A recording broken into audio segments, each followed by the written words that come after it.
Allora, adesso chiamo Titta Fazio come medico, ma anche rappresentante di CISA, che nel suo paese arziniano penso abbia fatto moltissimo, tra cui per aver partecipato anche alle scuole, eccetera, eccetera. A te. Buongiorno.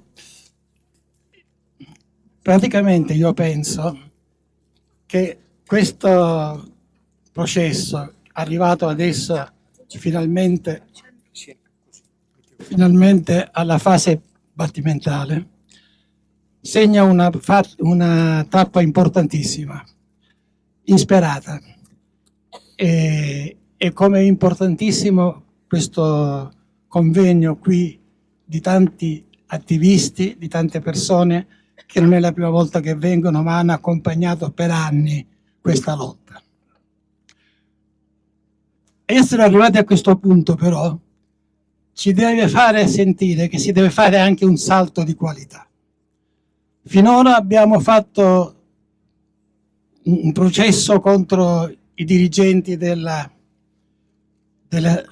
Miteni, però sappiamo che ci sono gravissime responsabilità anche da altre parti. Quello che è successo non sarebbe dovuto succedere se chi ha la responsabilità della guida di questa regione avesse fatto quello che andava fatto.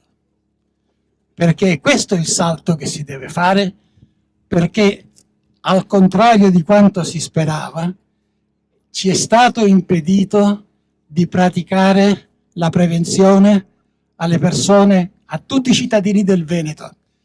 Non è stato fatto nessuna prevenzione contro il dilagare dei FAS dappertutto, dando licenze di aprire trattamenti di fanghi anche in zone dove non esistevano, ed ora in quelle zone ci sono i FAS. È stato autorizzato e nessuno si preoccupa dei plinti della famosa pedemontana che sono stati fatti con un cemento a presa rapida che tutti sanno contiene tantissimi FAS, e ha distrutto e cancellato zone che erano ancora immuni da questa sostanza. Queste cose vanno dette, altrimenti il nostro incontro sarebbe un incontro ipocrita. E diciamo che a livello delle persone è stato vietato di poter fare le analisi a tutti i cittadini del Veneto, tranne quelli che abitano nella zona rossa. E le analisi del sangue per chi deve fare un bambino, una donna che aspetta un bambino, sono fondamentali, precondizioni per curare eventualmente quello che può succedere al feto. Sappiamo che purtroppo queste molecole provocano la poliabortività. Conosco tante mie pazienti che hanno abortito senza sapere perché. Il medico diceva: lei signora sta benissimo, vedrà che bel bambino che farà, ma al quarto mese questa donna, che era sanissima, abortiva e soffriva.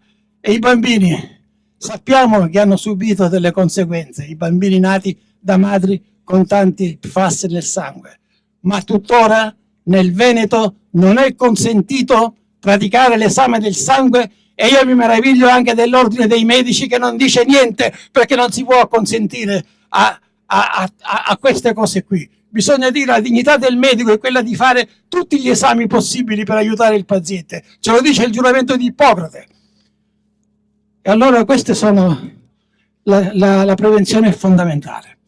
E il primo passo della prevenzione è appunto la possibilità di sapere se abbiamo o non abbiamo, e dare la possibilità al medico di famiglia e a tutti gli altri che sono coinvolti di poter prescrivere questi esami, e non pagando 90 euro a persona, ma gratuitamente, perché si tratta di trattamenti necessari alla salute dei cittadini del Veneto.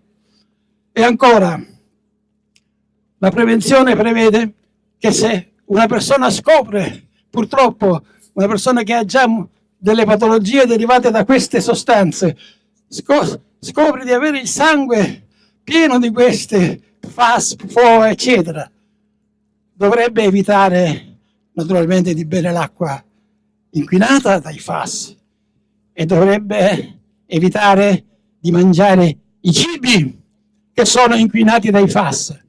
Ma ognuno di voi dove fa la spesa ogni giorno? per sapere che sta comprando dei cibi senza FAS. Dopo 12 anni che siamo qui, non è stato fatto nulla per creare delle filiere alimentari che garantissero la salute. Una donna che aspetta un bambino non può fare una dieta senza FAS. Alla cieca va così, non solo non sa cosa c'ha nel sangue, ma non può nemmeno mangiare cibi sicuramente privi di FAS. E qui ci sono responsabilità fortissime da parte di chi governa la regione, perché non si può lasciare in 12 anni, il cittadino in balia di se stesso senza avere nessuna possibilità di effettuare la minima prevenzione alimentare e di altri generi. E allora io vi dico, questa che è stata la prima tappa importantissima e per fortuna fruttuosa della battaglia contro i FAS, che non è finita, deve diventare il trampolino di lancio per realizzare quei diritti che hanno i cittadini, il diritto alla salute, sconfiggendo una pratica che ha impedito che si facesse fino ad oggi la prevenzione di ognuno di noi. Grazie.